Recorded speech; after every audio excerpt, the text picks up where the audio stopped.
अपने साथ आपको इस वक्त हम रोकना चाहेंगे। इस वक्त की सबसे बड़ी जानकारी, अपराधी पर अपराधी की तरह ही कार्रवाई होगी। अतीक सिर्फ एक गैंग का प्रमुख है, ये डीजीपी का कहना है। किसी को भी गिरफ्तार कर सकते हैं। इस वक्त की सबसे बड़ी जानकारी जो निकलकर सामने आ रही है लखनऊ अधिवेशन से। हम देख रहे हैं कि बड़ी अच्छी तरह से काम हो रहा है, लेकिन मैं स्पेसिफिकली अतीक अहमद के केस से अगर जुड़ूं तो जेल से कई चीजें चली। आपने अपने कई पिछले केसेस में ऐसे भ्रष्टाचार पर रोक लगाई, बहुत सारे उदाहरण हमारे सामने हैं, लेकिन अब रोक कैसे लगेगी? कैसे जेल में बैठे बैठे चीजें हो जाती हैं, उस पर रोक लगनी चाहिए तब जब आपके पास तीन चीजें हैं। आपके पास पूरा कॉकटेल है, विजिलेंस, इंटेलिजेंस और आप डीजीपी भी हैं। देखिए, जेल में जो व्यक्ति पहुंचते हैं उनकी मानसिकता के ऊपर मुझे व्याख्यान नहीं देना है। तो जब वो जेलों में रहते हैं तो ऑब्वियसली वहाँ पर वो पूजा पाठ तो करेंगे नहीं।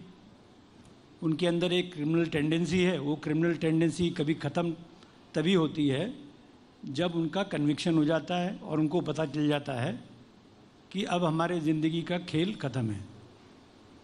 तो ये एक सतत प्रक्रिया है कि जेलों के अंदर जब अपराधी रहते हैं तो वो अपना प्रयास करते हैं। जो एनफोर्समेंट एजेंसीज़ हैं, चाहे वो जेल पुलिस हो, डिस्ट्रिक्ट पुलिस हो, या हमारे जो स्पेशल फोर्सेस हैं, एसटीएफ है, एटीएस है, या इंटेलिजेंस डिपार्टमेंट है, ये सब अपना काम करते हैं। और इसी काम की वजह से आप देखेंगे कि जेल से जो षड्यंत्र होते हैं पुलिस उनको बखूबी विफल कर देती है। बहुत सारे षड्यंत्र हम लोग पब्लिक डोमेन में नहीं डालते हैं क्योंकि इसकी आवश्यकता नहीं होती है, और कुछ ऐसे होते हैं जिसको हम पब्लिक डोमेन में डालते हैं। तभी आप काम देखते हैं कि चित्रकूट जेल में जो चल रहा था वो इन्हीं फोर्सेस ने इसको विफल किया। ऐसे कई उदाहरण होते हैं।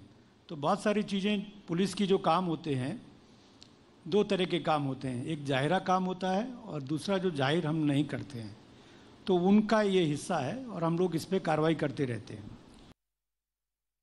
उत्तर प्रदेश के डीजीपी जिस तरह से जवाब दे रहे हैं न्यूज़ 18 के लखनऊ अधिवेशन में, जब उनसे यह भी पूछा गया कि अतीक की ओर से यह भी आशंका कि इतनी दूरी तय करने पर क्या जो कोई आशंका तो नहीं। और इस वक्त हमसे सीधे डीजीपी जुड़ रहे हैं। जिस तरह से ये तस्वीरें सामने आ रही है और अब जबकि यूपी पुलिस पहुंच चुकी है, किस तरह से ये प्रक्रिया?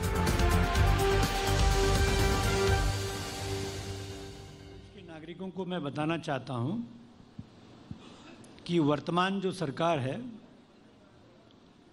ये पहली सरकार है आज़ादी के बाद में जिसने ट्रेनिंग डिपार्टमेंट में एक इन्वेस्टमेंट किया है इम्प्रूवमेंट के लिए। हमारे इक्विपमेंट्स का मॉडर्नाइजेशन किया है, हमारी मैन पावर जनशक्ति की वृद्धि की गई है। इंटेलिजेंस की बहुत सारी चीज़ें हम पब्लिक डोमेन में नहीं रख सकते हैं।